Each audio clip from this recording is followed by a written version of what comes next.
Good afternoon, everyone, or good morning or good evening, wherever you might be, and welcome to today's program, International Parental Child Abduction Resources for the Practicing Lawyer. This program is sponsored by the Family Law Committee of the New York State Bar Association's International Section and co-sponsored by NYSBA's Family Law Section and the American Bar Association's Family Law and International Law Sections.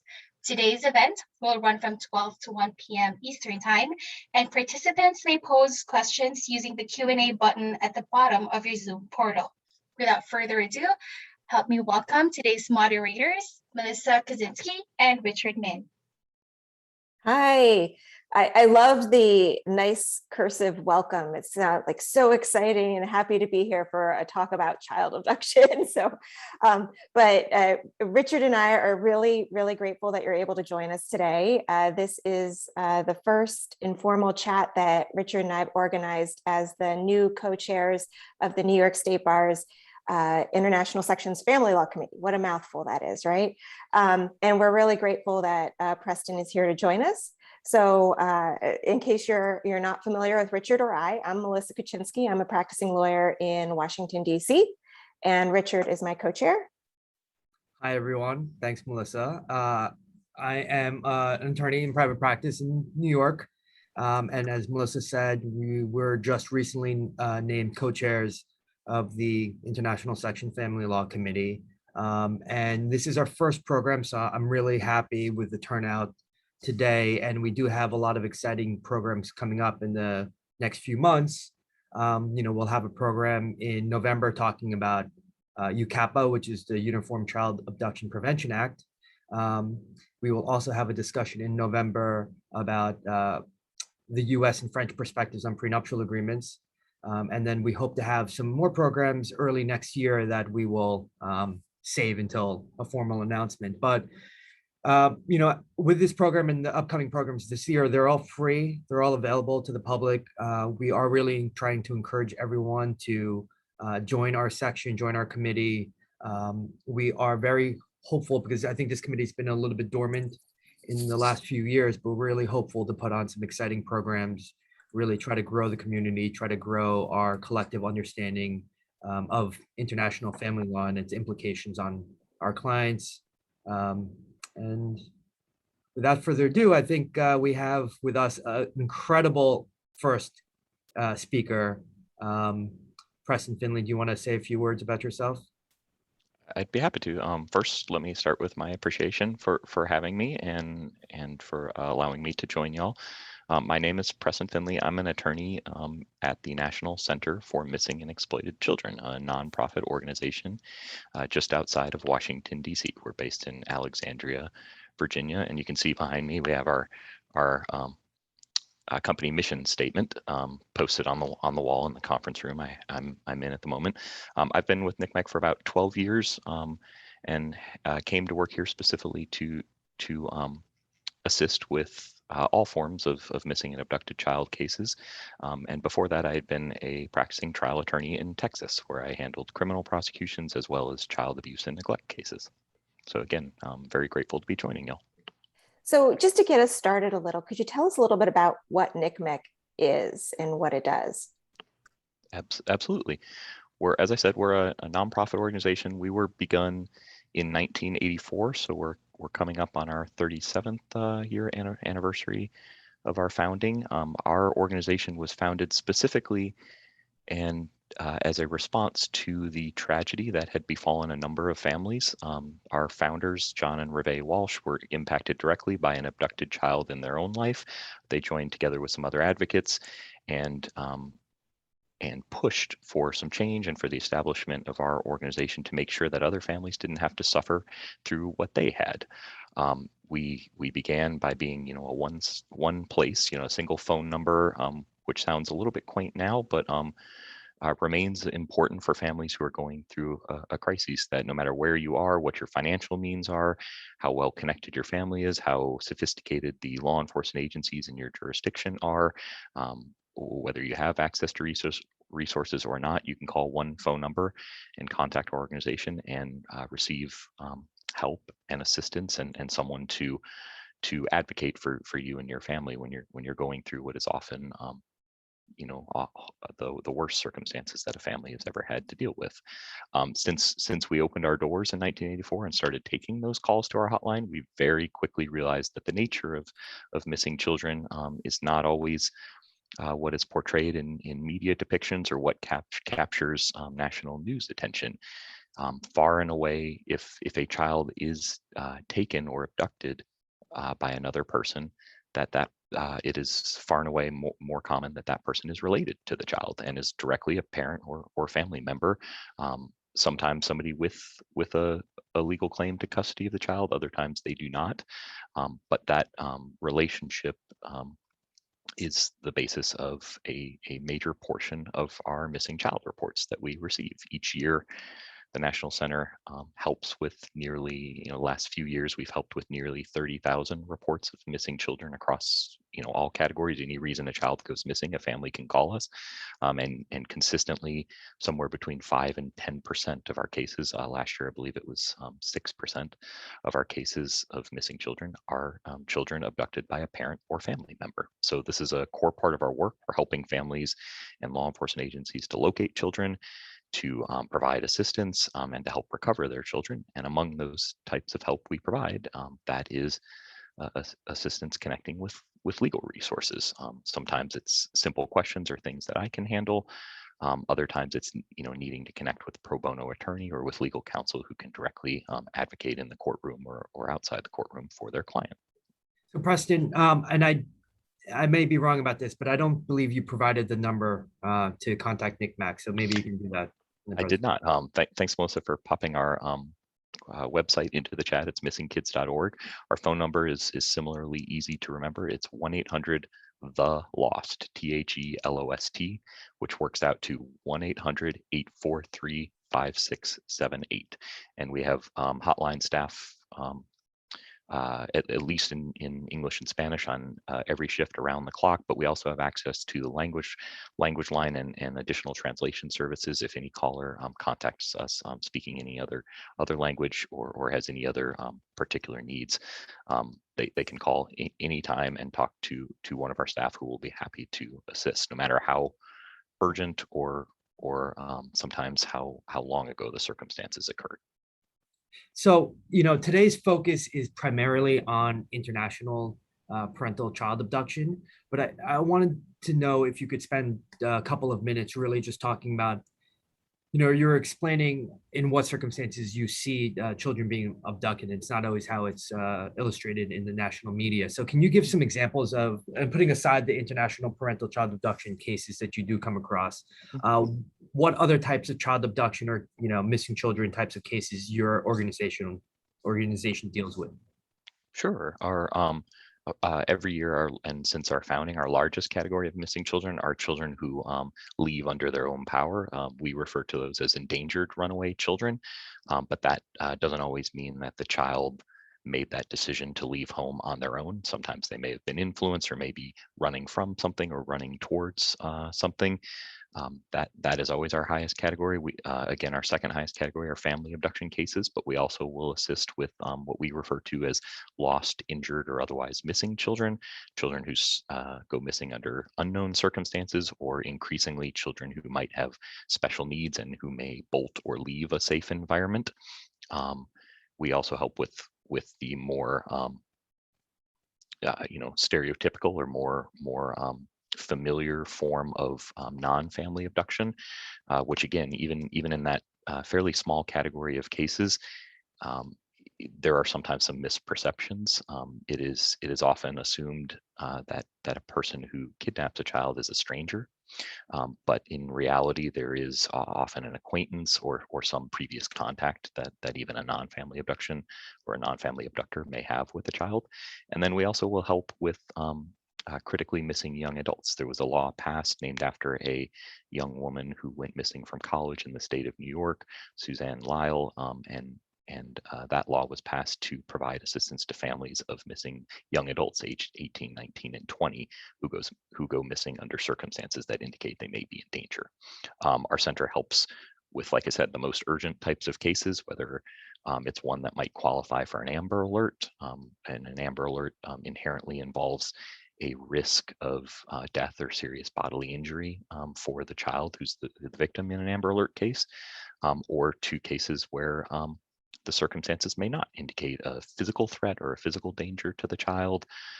But we're here to help with all of those scenarios. And again, woven throughout the types of reports we receive are often themes or commonalities with what we call family abduction cases. And one other thing I think I failed to mention, Richard, is sort of our baseline definition of a family abduction, which is simply that a child is taken or wrongfully retained in violation of a parent or other guardian's custodial rights to that child. Okay. And what would you say is the split between family abductions between domestic versus international abductions? Very good question. For new reports each year, the National Center averages about somewhere between 1,000 or 1,200 family abduction reports to our organization. When they are newly reported, the split is usually about 5 to 1 domestic cases. It is, there the reports are again about 80-20 or 5 to 1, a little higher than 80-20, about 5 to 1 of domestic to international cases. Although some of those domestic reports may eventually be uncovered that the child was removed from the country, so they sometimes will shift. But what we have found, and we have a great deal of information and statistics and some research reports that are available on our website that break down some of those numbers even further. And what we find is that domestic cases tend to resolve much more quickly. And so our ongoing caseload actually flips the other direction and is about 2 to 1 international versus domestic cases on an ongoing basis, because they can take so much more time and have so many more hurdles to recovering and resolving. For the international cases, do you count cases where the children are being retained in the United States, meaning that a foreign left behind parent is reporting the case into your organization, or are they mostly children who are taken out of the country or retained out of the country? Good question. We distinguish and we use phrasing incoming or outgoing to refer to abductions, international abductions. Almost all of our cases that are reported to our organization are outgoing cases of children who were in the United States and were taken or kept in another country.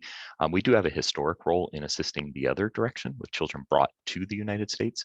For a number of years, our organization, NYSBA, handled central authority duties as a part of a cooperative agreement with the State Department and Department of Justice.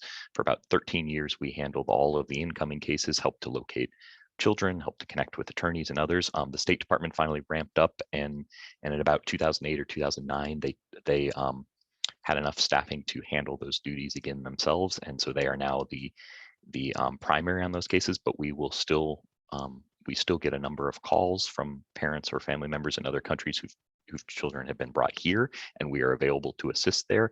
And we also get ongoing requests from the State Department to help, particularly when they need assistance in trying to locate a child within the United States, which is one of our particular strengths. So can you tell us a little bit more about what your particular role is at NYSBA, and also the follow-up on what you just said, other areas in which you and the State Department, or your organization and the State Department, work collaboratively for missing children? Sure. I'll start with my role, but I'm just jotting that down, make sure I don't overlook. If I fail to address one of your questions, just toss it back to me. So my role here, my title is Family Support Counsel. And what that means is that I get to assist, I am grateful to have the chance to assist not just parents and family members, but also some of the professionals who are assisting those parents and family members. Sometimes the questions that come in from the casework that the National Center does are, somebody looking for basic legal information, simple information like what is the Hague Convention, what steps should I take, is there any written guidance for families in my own position or in my own situation, what can I expect, and other things like that. But and so I will directly talk with victims, parents, and family members who are going through this, as well as our staff. We have over 100 staff in our missing children division who are directly talking with parents and families and with the investigating agencies who are helping those parents and families. So some of my questions will, some of the work I do is indirect in helping our staff as they're assisting a family. But what I also have the benefit of doing is speaking to groups like this and talking to professionals, particularly legal professionals who have a client issue, who need assistance, who maybe are dealing with a type of case they've never handled before or have limited familiarity with, or simply are checking in to see if there's any more current research or examples or situations that they could draw from to help their client who is going through a family abduction case.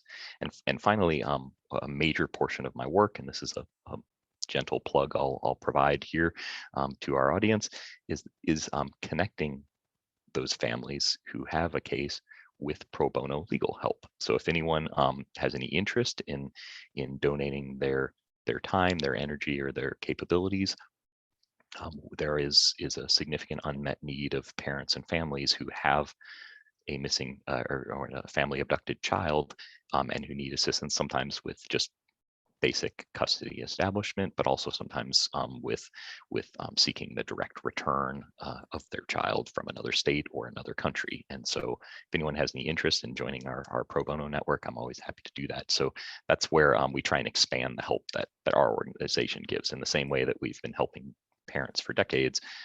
We can't do everything ourselves. We have a very dedicated staff and attorneys like myself to help, but we often need to connect parents and family members with outside resources and with pro bono help.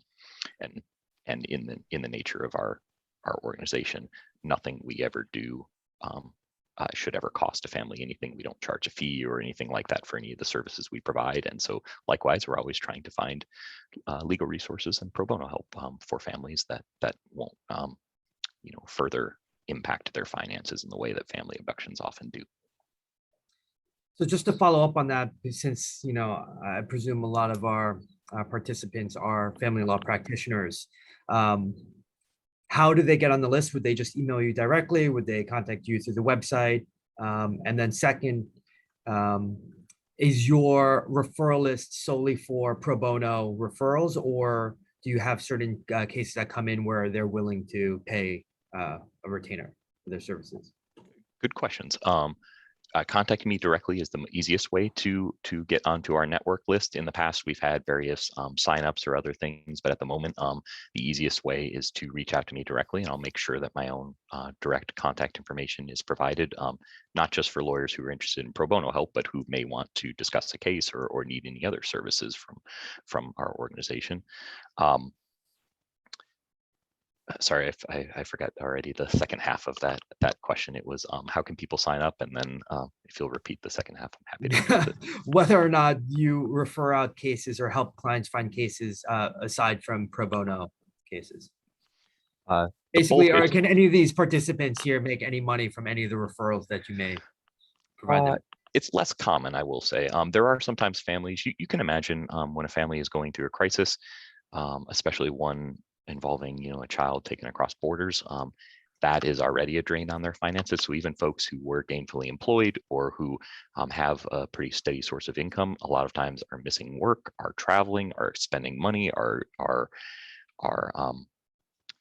draining bank accounts and even taking on debt. So even folks that wouldn't otherwise traditionally qualify as indigent often are made functionally or practically indigent by the circumstances of a family abduction.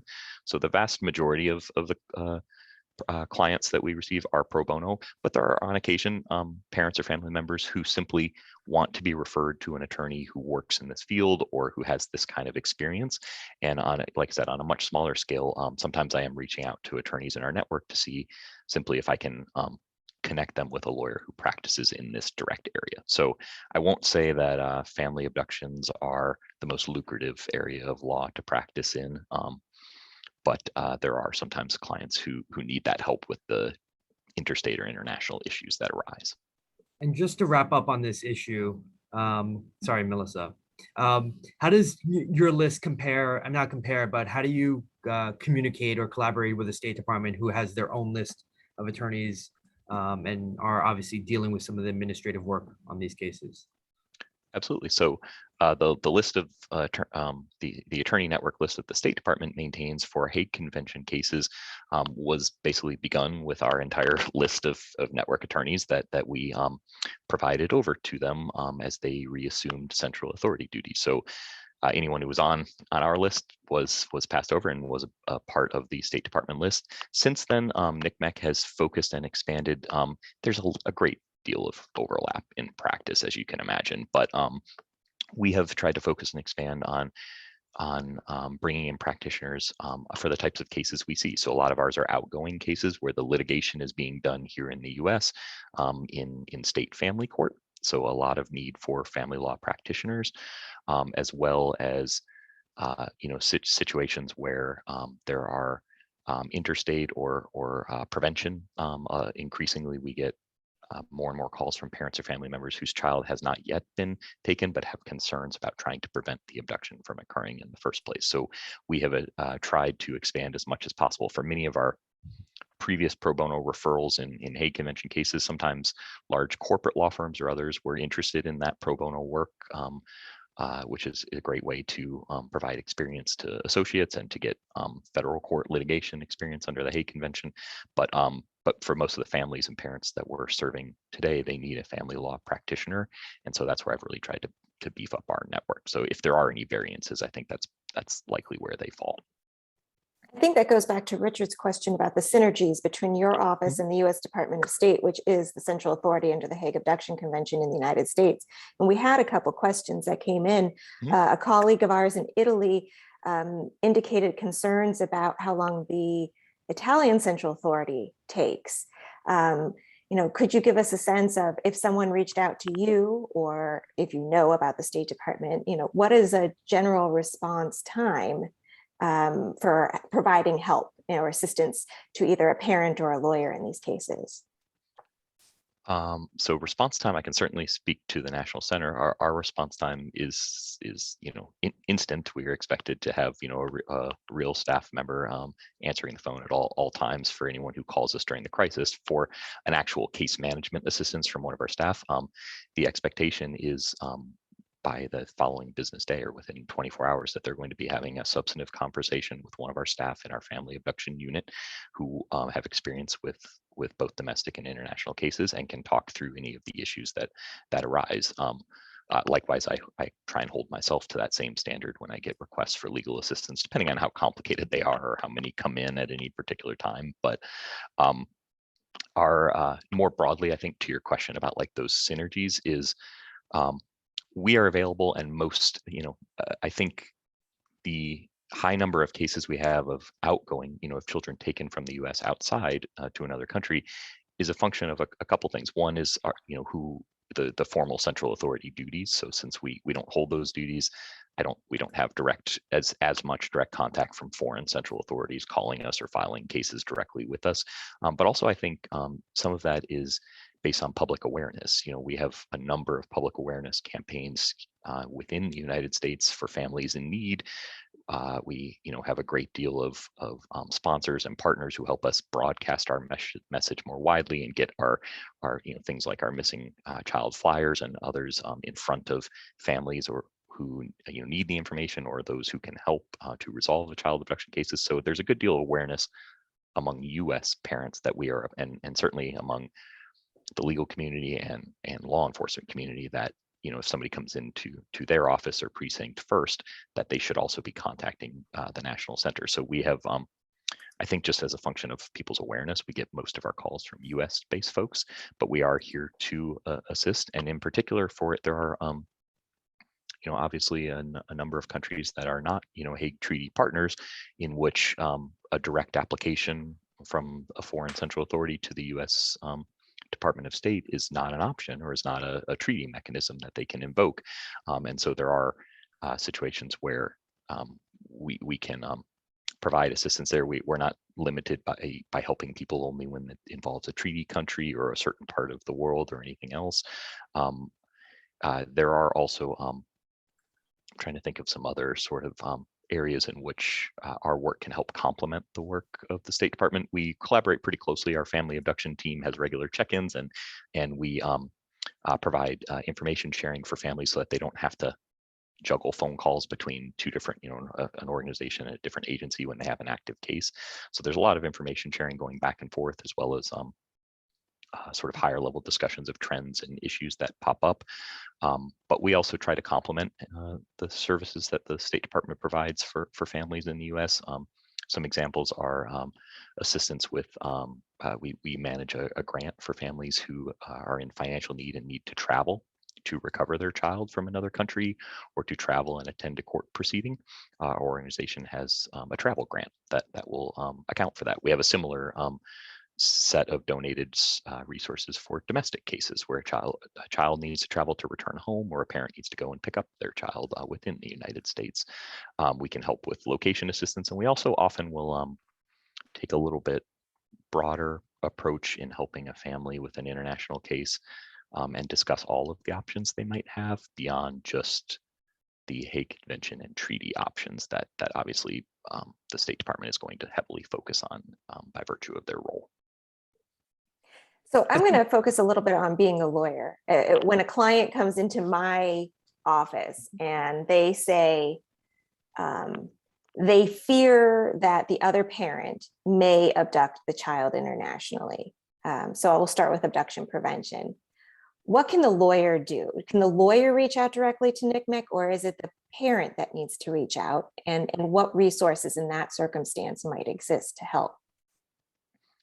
Very good question. I think, not only is that an important question, but I think that's also a very frequent way that a situation like this will present itself to an attorney or to a family law practitioner here in the US. So the short answer is both. A parent or family member can directly call our hotline at any time and be connected to assistance. The attorney likewise can reach out directly, either by calling our hotline if it happens to be an urgent or after hours matter, or if they need to speak to someone in our legal office or to myself, they can reach out directly to me, and there's no requirement of one versus the other. It's not like a parent can only call us if their lawyer is also in touch with us, or if a lawyer must have their client report their case in order to talk with me about some of the legal issues that might present itself. So the types of assistance we would provide in a prevention case, obviously we're very well known for broadcasting images and trying to solicit the public's help in finding missing children. When it's a prevention case, obviously the abduction has not occurred and there is no missing child to locate. So we're not going to be sharing public information about a family who's got that kind of issue or needs that kind of help. What we would be sharing are a couple of specific resources. So we will talk through, we have multiple written publications on the subject. We have a family abduction guide that is appropriately titled Family Abduction Prevention and Response. And that's a written publication that walks through all the steps, the practical steps as well as legal steps that a parent can go through to help reduce the risk or hopefully eliminate the risk of an abduction occurring. We also have assisted with a couple of Department of Justice publications specifically on international parental kidnappings. There is a family resource guide as well as a law enforcement guide on international parental kidnapping. So some written materials. We also will often provide a great deal of other resource information that may help a parent to evaluate the amount or the level of risk that exists in their case. Information about the country that they're concerned about, not just whether they're a Hague partner or not, but also what our experience has been with a particular country of parents or cases that have been reported to our center, what the typical outcomes are, what the amount of time it can take to resolve, and whether or not there are any region or country specific hurdles that a parent may encounter if their child should be taken or wrongfully kept in that other country.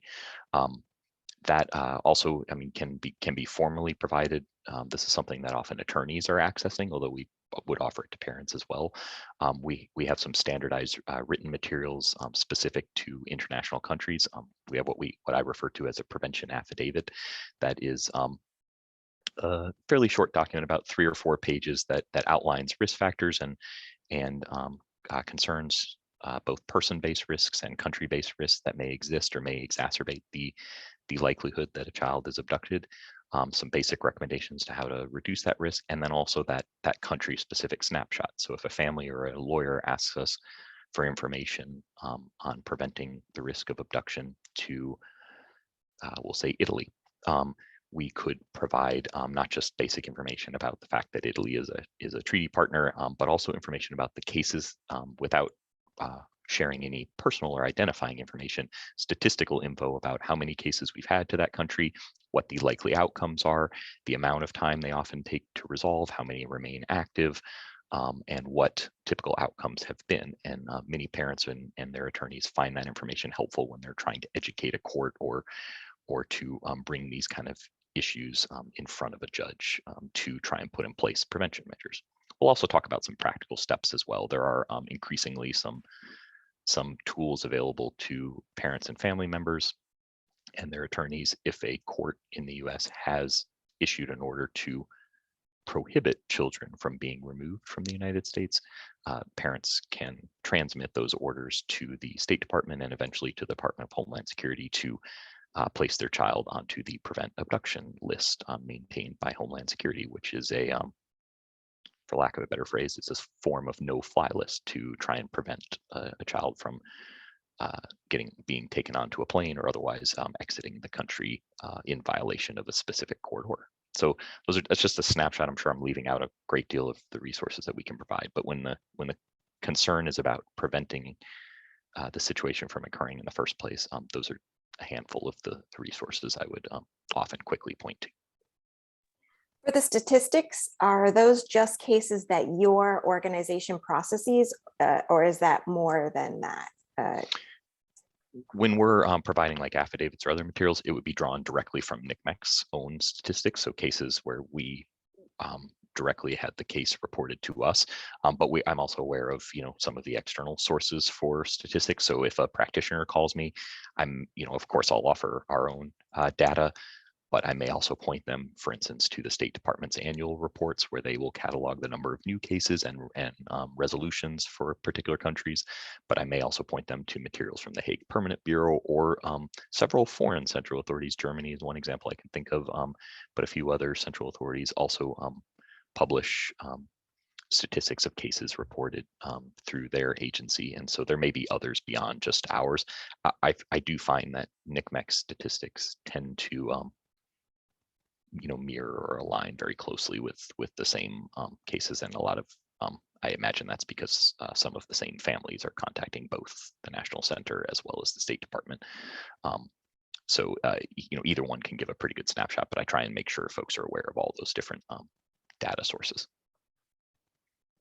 So just to get a sense, is your when you keep statistics on these types of cases, is it mostly self-reporting that you're seeing from families that are contacting NYSBA, or do you have an ability to glean data from outside sources?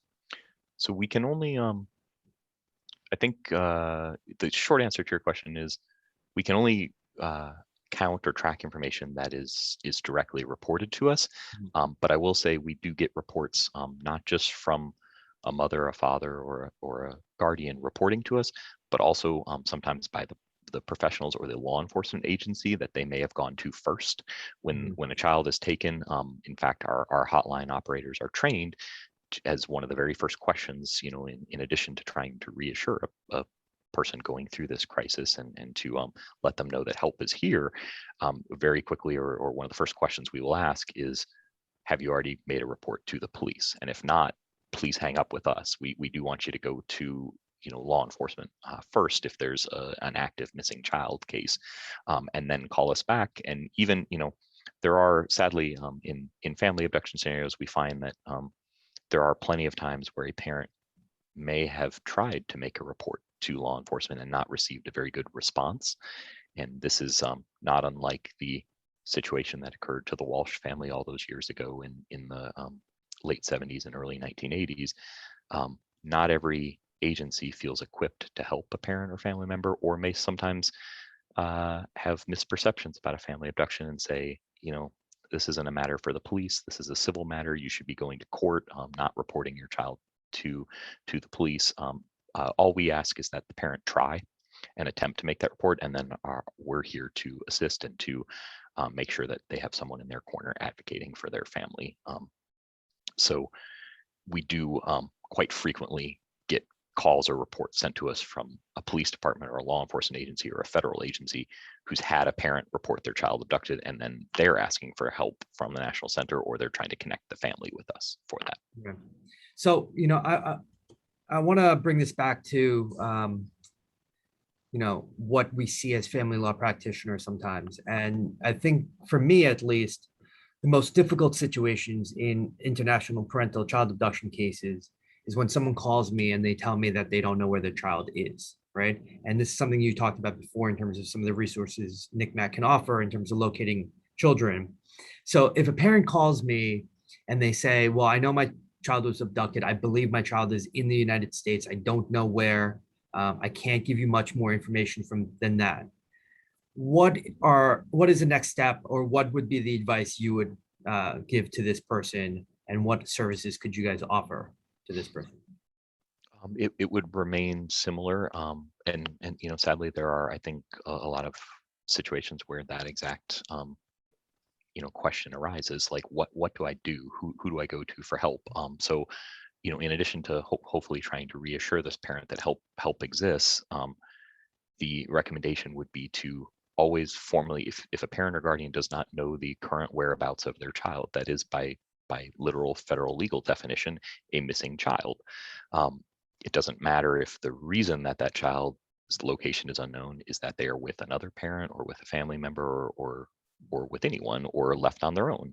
Regardless, if the parent does not know where their child is, and again, I'm talking about situations where that reporting parent has a right to know that information. Obviously, there can be examples where somebody might be under a protective order or have been incarcerated or something else where the contact with their child may have been severed by a consequence of their own actions, or because they are not allowed contact. I'm excluding those examples, but if a parent or guardian does not know where their child is, it is a missing child, they should first go to police. Usually, the recommendation is police, the local law enforcement agency in their area, but they do also have the option to report it to law enforcement in the area where the child was last seen, or occasionally there can be even other jurisdictions that will assist. So I mentioned, and I don't want to overemphasize this point, but it is common for parents in that scenario to get a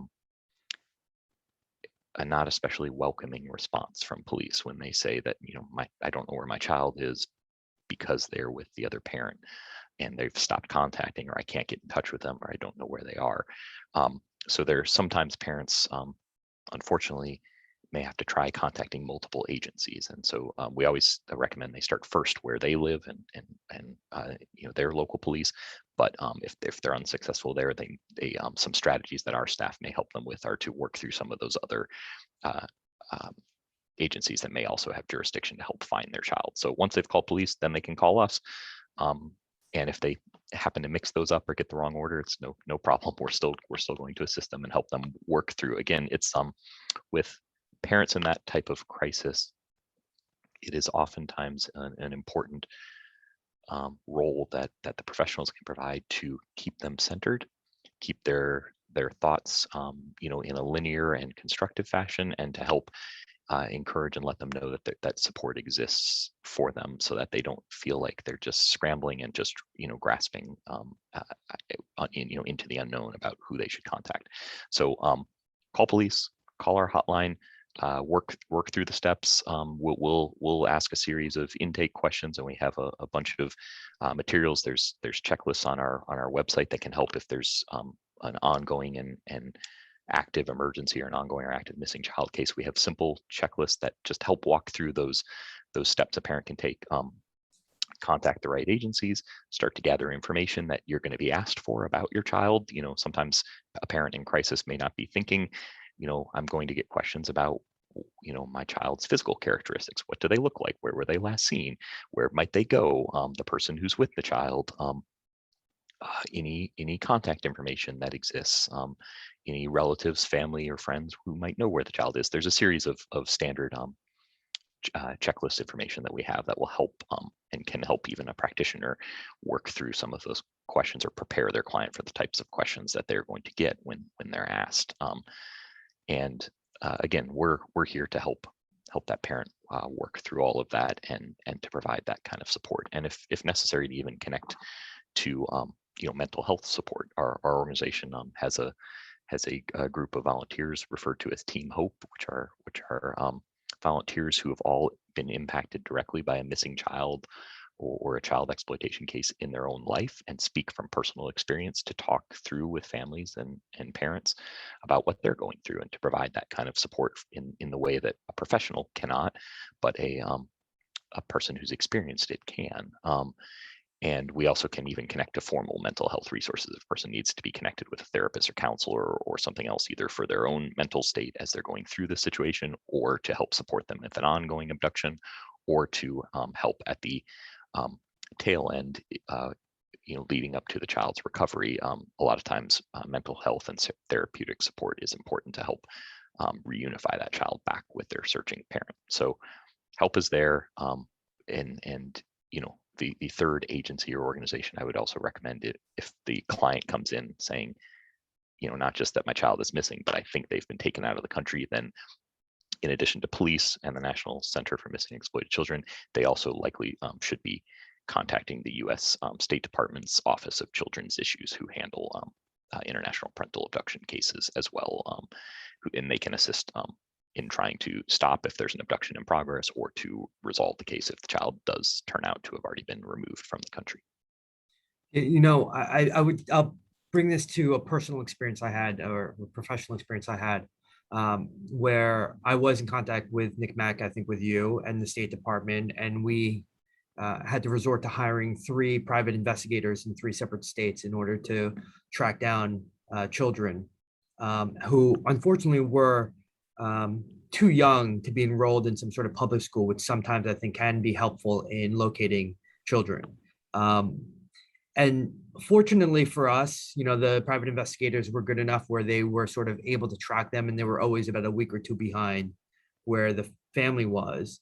And your organization was very helpful, as was State Department, in terms of trying to verify some addresses that might be in some investigative databases. So I'm curious your capabilities and your organization's capabilities in terms of that investigative arm in locating children and researching databases in order to find individuals. Sure.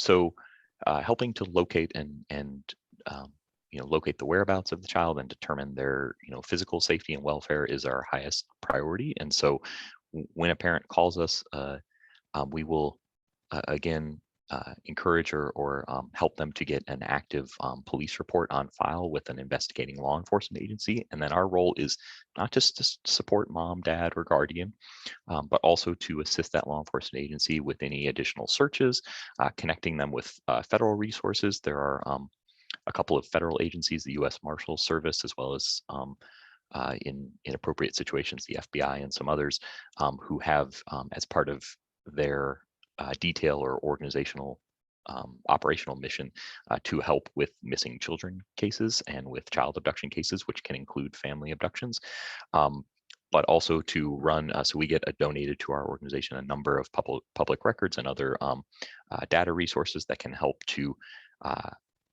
identify from public sources. We're not we're a nonprofit organization, so we're not operating with security clearances or anything like that, but to help connect from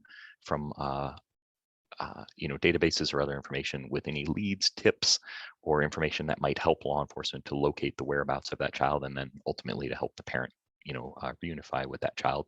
And then again, one of our most visible types of assistance that we can provide is actually displaying or disseminating the child's information. We will, and we have a number of missing child posters for family abduction cases. We will, once the family has given us permission to do so. We don't do this without permission, but once the family has given us that permission and we verified the custody situation involved, we will broadcast cases. We'll feature it on our website. We'll send it out to any of our 200 or 300 media partners in broadcast television, cable television. Even many folks may be familiar with the quick snippets that run before you pump your gas at the gas station on the TV screens there, and a number of other less visible media partners to spread that information and to draw in leads and tips. Every poster that we distribute has our own hotline on it, as well as the law enforcement agency's phone number, so that it does lead to tips and information about where a child might be that can help to locate them. So, finding the child again is our highest priority, and then also helping to support that family throughout and to make sure that the reunification is a smooth and does not add to any of the trauma that the family's been through. We've had a few questions. It seems that our colleagues are overly concerned with the fact that law enforcement doesn't seem to give any traction to these cases, or won't accept a missing child report, or whether or not federal law enforcement would even assist if, say, a child were taken out of the United States to a country that is not a treaty partner with the United States under the Hague Abduction Convention. Can you give any tips or strategies for lawyers who are advising their clients when law enforcement has just been putting up roadblocks for working on these cases? Absolutely. So there's a number of practical strategies that I implement myself, but that practitioners can do as well. Just to walk through a few of them, sometimes we find that both local and federal law enforcement agencies tend to be at least on the surface rule followers, and so sometimes it's a matter of showing or describing the rule. There are a few specific federal requirements that have been enshrined in federal law for more than 20 years that require a law enforcement agency who receives a report of a missing child, and that includes family abduction cases. So it does not specify this is only for stranger abductions or only for children who've run away. It's for all categories of missing children that police must take a report and enter that child into the federal law enforcement database, which is referred to by the acronym NCIC, within 2 hours of receiving that report. There's also a follow-up statute, corresponding statute that has a series of basic steps that the law enforcement agency must take.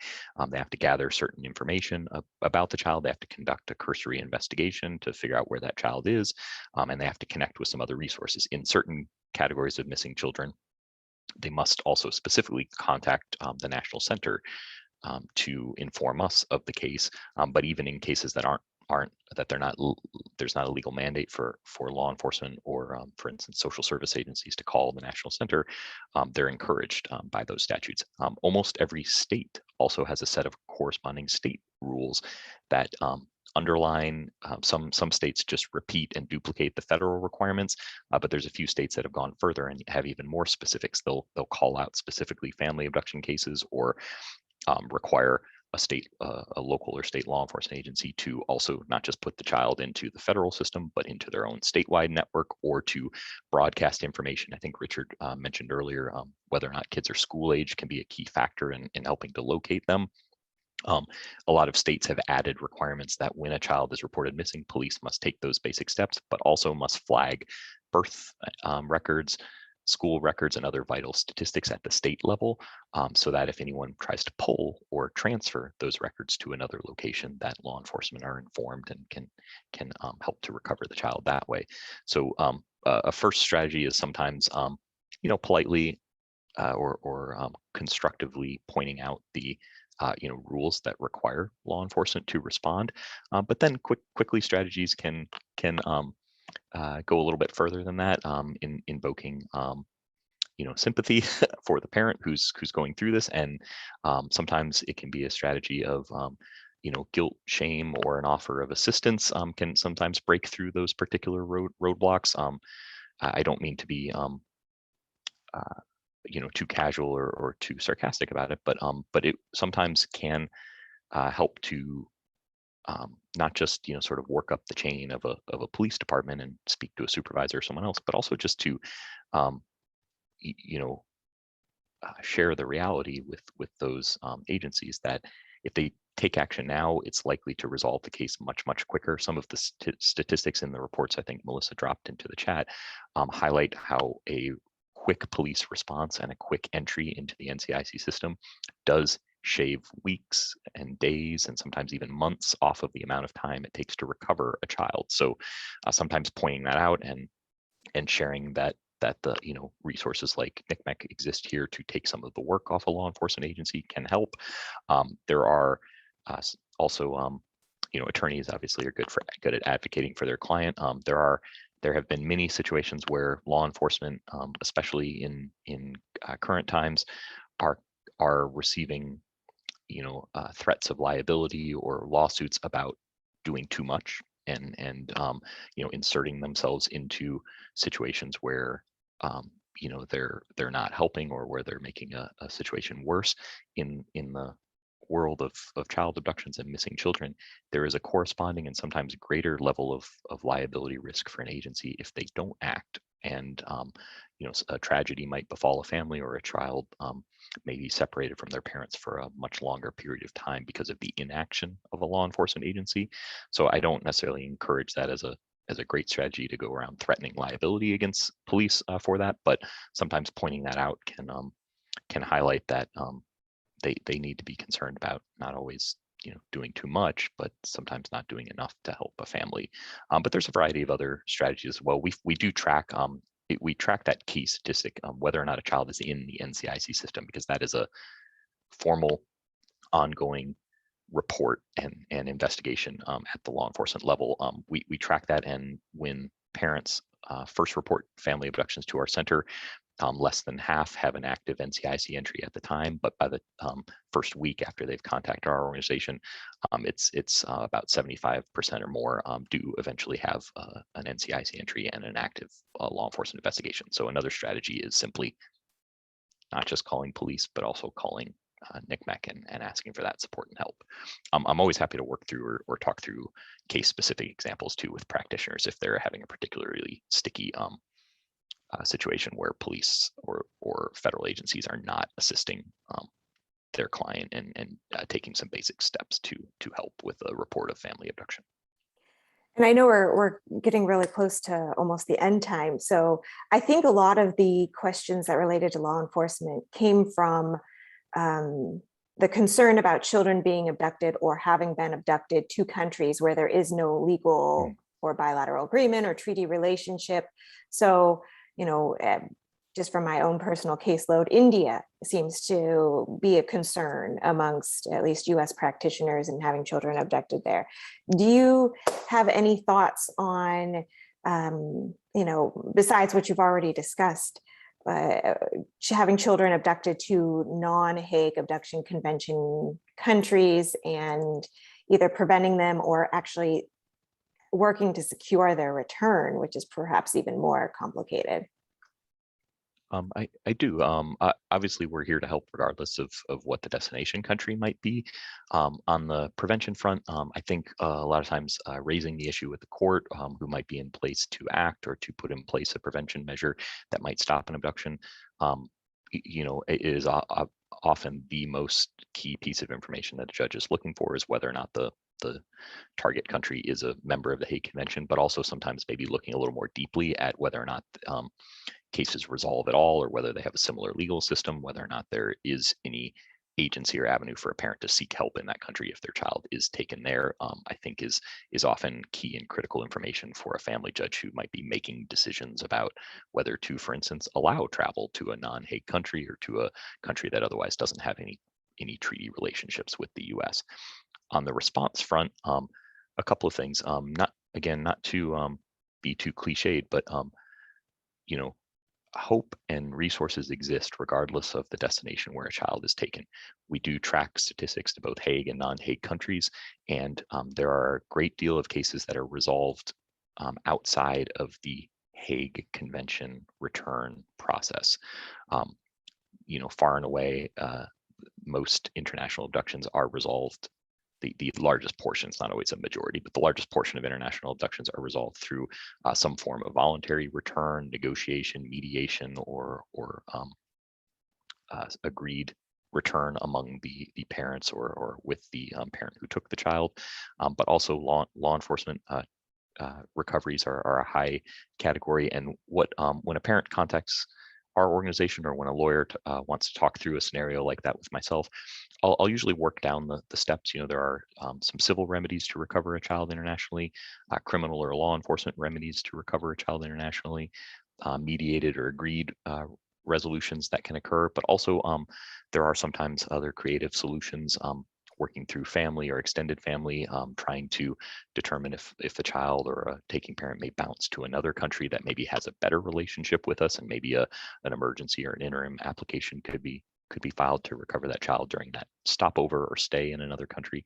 So there's no end to the strategies that exist. It may be more difficult in a non-Hague country, and I think that's a reality, that the biggest and most direct tool to recover children from another country doesn't exist if it's not a Hague partner country, but that doesn't mean other options don't exist. So I would encourage the family to not give up hope, and the practitioner to keep working through some of those strategies, or to reach out to colleagues or to our organization, and we'll be happy to talk through, again, drawing from years of experience and statistical information, what other strategies might have worked with a country like India, which is right now is our highest non-Hague destination. For many years, it was the country of Japan was our highest non-Hague destination country, but they joined the treaty a few years ago, and now India has that unfortunate distinction as the highest destination of children. Actual overall destination, the highest numbers are far and away Mexico and Canada. Both are treaty partners, and both have pretty well functioning central authorities that help to process cases, although there can be roadblocks there. But for non-Hague right now, India is at the top of the list. What's 2 and 3? Ooh, after non-Hague after India, that's a good question. China, Russia. Yeah, I don't know off the top of my head. I don't believe it's Russia. China, I think, is a possibility, and I'd have to go back and check. I'm sorry, I didn't pull that information ahead of time. No. You stumped me, but Oh, Richard. I did have one I could other follow question, up and let you know what 2 or 3 Sure. are on our non-Hague list. I mean, because India is the very common answer. I think everyone's in the last few years, especially, have had many cases dealing with India. So, I had one question following up on the law enforcement, and probably maybe the last question we'll have. IPKA, any experience with that, and what's your opinion on that, and whether federal law enforcement actually takes that statute seriously? Ooh, so experience, yes. The International Parental Kidnapping Crime Act, 18 U.S. Code 1204, is the federal crime of removing, retaining, or attempting to remove a child from the United States. So that criminal charge only applies to outgoing international cases, or again, they added attempt liability to it. So it also applies to situations where a person is attempting to remove a child from the United States. It doesn't apply for incoming case, and it doesn't apply for domestic cases. The FBI is the agency who investigates those. And so parents can and should make a report directly to their local district office in the FBI, who can investigate it.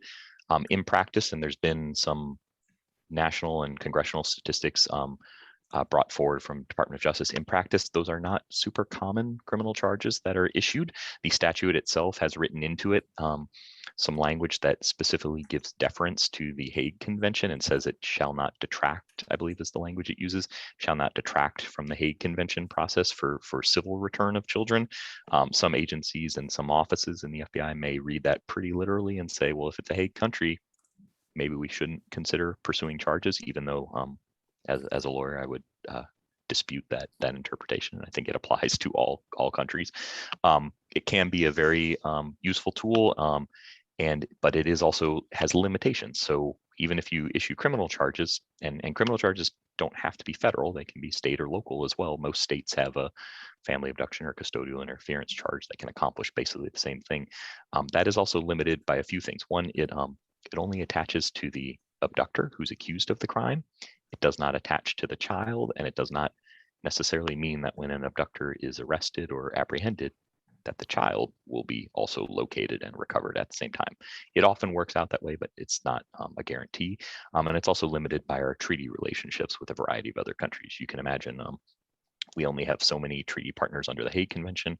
We have differing treaty relationships for the extradition of fugitives who are in other countries, and often those treaties are limited by whether or not that country treats parental kidnapping as a crime. And there are a great deal of countries around the world that do not have a criminal charge for family abduction or parental abduction. So it's a useful tool, and it's part of that progression, civil remedies, criminal remedies, and agreed and agreed resolutions and mediated remedies. So it's an important tool for people to explore because it's one that also is important to present as early as possible before information, evidence, or other things go stale. But it's not the only option. So I guess my take is a very good tool and very effective when applied. It does not apply to every single case, and it is also still it's the same with other options. It's still at the whim of the destination country where the child has been taken. Well, I think we're actually out of time. I know others have more questions. I could probably talk to you all day, Preston, but I think we need to wrap up now. As Cara said at the very beginning of this program, she is recording it. It will be available to everyone who participated today, to anyone who registered, and it will be available online. I've been keeping track of all the links I've been putting in the chat so that when we put it online, we can put those links right on the website. So everyone should have access to them. And certainly amongst those, I will include information on how you can join NCMEC's pro bono resource site and volunteer so that you have that information at your disposal. So from Richard and from myself, we are really grateful that you're able to join us today, Preston. Thank you so much for all of your help and your resources and your work for families. I'm very happy to do it. Thanks for having me. And please, like I said, practitioners reach out, but even equally importantly, please have any families or parents who are going through this situation reach out to us for help. Help is here, and we're happy to do it. Thank you so much, Melissa, Richard, and Preston for a very informative program today on international parental child abduction, as well as the resources for the practicing lawyer. Thank you also to our attendees for joining us, and we hope you learned a lot. Before we end, I'd just like to promote our upcoming events. So also from the Family Law Committee, we have the Uniform Child Abduction Prevention Act, New York enacted on November 4th. And then on November 16th, we have the International Prenups and Postnups, a comparative New York and French perspective. Other international section upcoming events are Responding to Ransomware Attacks, a comparative perspective as well between New York and Brazilian law on September 30, and Human Trafficking in Asia, Modern Day Forms of Slavery on October 6th from 8 to 9 p.m.